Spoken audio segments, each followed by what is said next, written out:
Sa last episode, si Lin at si Hammer Girl ay nagpunta sa Dragon Palace Dungeon. Dito napansin ni Lin na hindi palaging pareho ang mga dragons na makikita. Sa unang run nila, nakalaban nila ang isang Ice Demon Dragon, pero muntika na siyang madali dahil sa overconfidence. Buti na lang at nakalusot sila kahit paano. Ngayon, pumasok ulit sila. Pagkarinig ni Lin kay Musen na nasa Black Dragon Dungeon sila, agad siyang kumilos. Black Dragon? Kailangan na nating maghanda, sabi niya habang sinasama ng kanyang mga skeleton warriors at mages. Bigla namang nagpakita ang isang pares ng malalaking mata mula sa dilim. Sa loob ng ilang segundo, isang nakakatakot na bunganga na puno ng malalaking ngipin ang lumabas mula sa anino. Bago pa sila makareact, isang napakalaking Black Dragon ang lumabas, malakas na umatungal. Ang dragon ay level 52. Isang hell level leader na may stats na talagang nakakatakot. 150,000 strength, 60,000 agility, and 40,000 spirit at 200,000 constitution. Bukod pa rito, may 80% elemental damage reduction at mataas na curse resistance at health. Kasama ng mga skill nito tulad ng Earthquake Explosion, Dragon Tail Sweep at Wild Collision. Halatang delikado ang laban nila. Delikado to, Musen. Mag-ingat ka, sigaw ni Lin. Habang patuloy na nagsusama ng skeletons, biglang sumugod ang dragon, kaya napilitan si Lin na utusan ng skeletons na umiwas. Sa kasamaang palad, napakabilis ng dragon at ginamit nito ang Wild Collision skill. Isang malakas na impact ang tumama sa mga skeletons ni Lin at biglang lumabas ang notification. 18 skeleton warriors at 11 skeletal mages ang nawasak. Hindi pa doon natapos ang Black Dragon. Tumayo ito mula sa usok at ginamit ang Earthquake Explosion skill. Sinira ang lupa at tuluyang winasak ang natitirang 44 skeleton warriors at 28 skeleton mages. Napaatras si Lin, pero hindi siya susuko. Walang choice, laban na to, sigaw niya. Sabay activate ng kanyang enhanced troop skill. Nagniningning ang mga skeletons niya at ang kanilang stats ay biglang tumaas. Agad na nag-charge ang enhanced skeleton warriors at mages sa Black Dragon. Samantala, hindi rin nagpahuli si Musen. Tumakbo siya papunta sa dragon gamit ang kanyang battle instinct talent na labis ikinagulat ni Lin. No wonder, kakaiba ang vibes niya. May battle instinct talent pala siya. Napansin ni Lin ang lakas ng loob ni Musen pero hindi siya sigurado kung kaya niyang harapin ang dragon mag-isa. Nang malapit na si Musen, inatake siya ng Black Dragon gamit ang Dragon Tail Sweep skill nito. Hindi makakaiwas si Musen dahil nasa ere siya. Kaya ginamit niya ang lahat ng lakas niya para i-activate ang stun skill gamit ang kanyang hammer. Tumama ang hammer niya at sa kabutihang palad, na-stun niya ang dragon sa loob ng 5 seconds. Pero tumilapot siya sa impact at tumama sa malaking bato. Mabuti na lang, suot niya ang kanyang skeleton armor kaya minimal lang ang damage.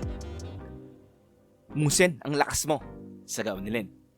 Alam niyang kailangan nilang sulitin ang stun duration, kaya agad niyang inutusan ang skeletons na mag-full attack gamit ang kanilang Ray Strike, habang ang skeleton mages ay nag-cast ng malalakas na spells tulad ng Flame Explosion, Frozen Tempest, at Tornado Storm. Ginamit naman ni Lin ang kaniyang ultimate spell, ang Soul Blaze, at tinupok ng madilim na apoy ang dragon. Sa wakas, bumagsak ang Black Dragon sa lupa. Patay. Nagdiwang si Lin at Musen, lalo na nang makita ang rewards nila. 5.5 million XP, isang Dragon King Certificate, at 6 Dragon Crystals.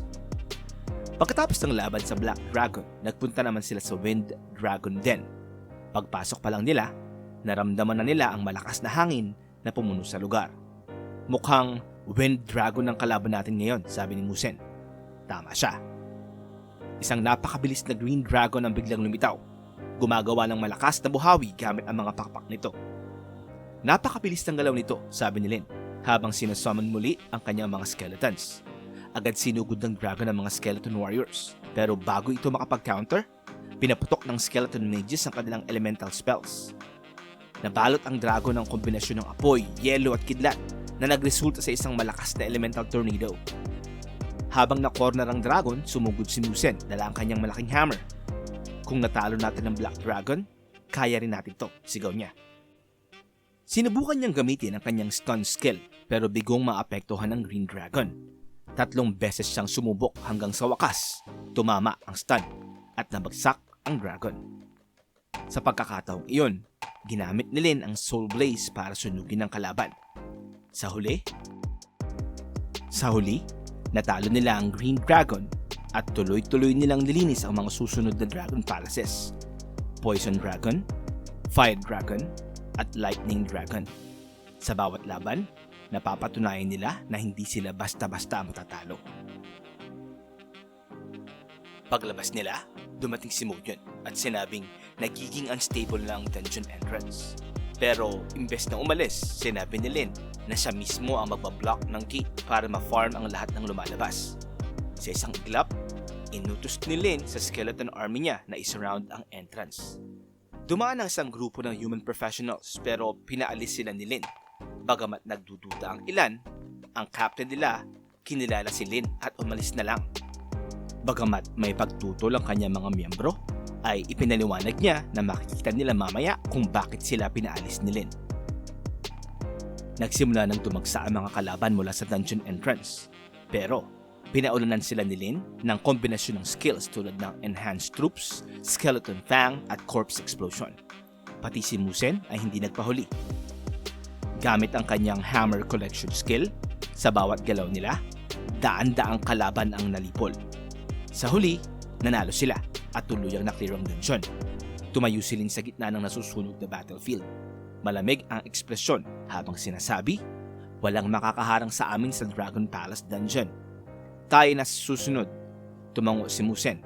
Ang kanyang mga mata puno ng kumpiyansa. Ang duo nilang dalawa ay patuloy na lumalakas at walang duda, sila ang magiging pinakamatinding hunters sa lahat ng dungeon.